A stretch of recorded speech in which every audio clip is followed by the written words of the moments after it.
കർത്താവേ, നിന്റെ ഉന്നതമായ നാമത്തിന് സ്തോത്രം ചെയ്യുന്നു. കർത്താവേ, നിന്റെ വിശുദ്ധ പൗരോഹിത്യത്തെ മഹത്വപ്പെടുത്തണമേ. കർത്താവേ, സഭയിലുള്ള സാന്നിധ്യം പ്രകടമാക്കണമേ. 39 വർഷം ഞാൻ അർപ്പിച്ച കൃപാനയുടെ യോഗ്യതയാൽ കൃപാസ്ഥാനത്താരെ ജീവനോടെ പ്രത്യക്ഷപ്പെട്ട പരിശുദ്ധ അമ്മയുടെ മാധ്യസ്ഥതയിൽ ഈ അൾത്താറയിൽ നടന്ന 10,000-കണക്കിന് ആരാധന ശക്തിയാൽ അങ്ങയുടെ നാമത്തിൽ അങ്ങയുടെ മക്കളെ ആശീർവദിക്കണമേ എന്ന് പ്രാർത്ഥിക്കുന്നു. കർത്താവ്, രാത്രി പോലും പണി ചെയ്തിട്ടും ഓവർ ടൈം ചെയ്തിട്ടും കുടുംബം പോറ്റാൻ പറ്റാതെ കടങ്ങളിൽ വിഷമിക്കുന്നവരെ, പണിയോട് പണി ചെയ്യാൻ വേണ്ടി മാത്രമാണ് ഒരു ജീവിതം എന്ന് തോന്നുന്ന രീതിയിൽ ഇനി എന്ത് ചെയ്താൽ കടങ്ങൾ പരിഹരിക്കുമെന്നറിയാതെ നിസ്സഹായമായി നിൽക്കുന്നവരുണ്ട്. ഈശോയെ, അവരെ സന്ധിക്കണമേ എന്ന് പ്രാർത്ഥിക്കുന്നു. അവർക്ക് പുതിയൊരു ജീവിതം നൽകി കർത്താവ് അവിടെ വഴി പോയി തിരിച്ചു വിടണമെന്ന് പ്രാർത്ഥിക്കുന്നു. കാണാത്ത കാലം കെട്ടപ്പെട്ട് കിടക്കുന്നവരെ, മേൽഗതിക്ക് മാർഗമില്ലാതെ വിഷമിക്കുന്നവരെ, അവർ ചുറ്റിത്തിരിയുന്ന ആ വിഷ്യ സർക്കിളിൽ നിന്ന്, വിഷമവൃത്തത്തിൽ നിന്ന് അവരെ വീണ്ടെടുക്കണമേ എന്ന് പ്രാർത്ഥിക്കുന്നു. കർത്താവേ,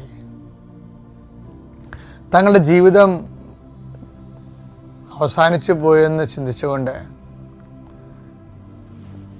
ഇനി ഇങ്ങനെ അങ്ങോട്ട് പോട്ടെ, പോയി മരിക്കട്ടെ, പോയി തൊലയട്ടെ എന്ന് നിരാശയോടെ മദ്യപിച്ച് ലഹരി പദാർത്ഥങ്ങൾ ഉപയോഗിച്ചുകൊണ്ടും തന്നെ നശിപ്പിച്ചുകൊണ്ട് നിശബ്ദമായ ആത്മഹത്യയിലേക്ക് പോകുന്ന ആൾക്കാർ, ഒരു യാത്ര ചെയ്യുന്നതിന് പോലും ഇനി മനസ്സില്ല, പേടിയായിട്ട് എന്തെങ്കിലും സംഭവിച്ചതിൻ്റെ പേരിൽ സമൂഹത്തെ പേടി, ലോകത്തെ പേടി, പോലീസിനെ പേടി, വക്കീലിനെ പേടി, അങ്ങനെ കുറേ മനുഷ്യന്മാരെ പേടിച്ച് ജീവിക്കുന്നവരെ കർത്താവെ, അവരെല്ലാം സാക്ഷികൾ പ്രാർത്ഥിക്കുന്നു. ഒരു കൊലപാതകവും മരണവും സംഭവിച്ചതിൻ്റെ പേരിൽ പിന്നീട് പല വർഷം കഴിഞ്ഞിട്ട് പോലും ആ കുടുംബത്തിന് ഗതി കിട്ടാതെ നിൽക്കുന്ന ഇരുണ്ടുപോയ കുടുംബങ്ങൾ, ഇരുണ്ടുപോയ ജീവിതങ്ങൾ കർത്താവിൻ്റെ തിരുസന്നിധിയിൽ സമർപ്പിച്ച് പ്രാർത്ഥിക്കുന്നു. എൻ്റെ കർത്താവെ, നിൻ്റെ ഉന്നതമായ നാമം സ്വസ്ഥം ചെയ്യുന്നു. ഈ പ്രാർത്ഥന കർത്താവിൻ്റെ പ്രാർത്ഥന, മരണത്തെ ജയിച്ചവൻ്റെ പ്രാർത്ഥന, ഉയർത്തെഴുന്നേറ്റവൻ്റെ പ്രാർത്ഥന, അത് പ്രാപിക്കുന്ന മക്കൾ കർത്താവെ ഉയർപ്പിൻ്റെ മഹിമ പ്രാപിക്കാനിടയാക്കണം പ്രാർത്ഥിക്കുന്നു.